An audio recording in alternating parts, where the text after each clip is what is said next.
الصمد وہ ہے جو اپنی تمام مخلوقات کی سب ضرورتوں کو پورا کرتا ہے۔ وہ خود مختار ہے، وہ خود کفیل ہے، جسے اپنی تخلیق میں سے کسی کی ضرورت نہیں، مگر اس کی مخلوق پوری طرح اس پر منحصر ہے۔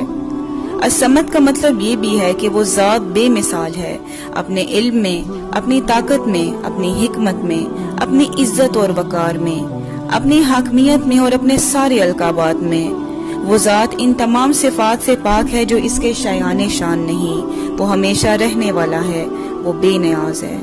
الصمد وہ رب ہے جس کو ہم سب مشکل اور تکلیف میں پکارتے ہیں، اور وہی وہ ذات ہے جس سے ہمیں ہر دفعہ رجوع کرنا چاہیے۔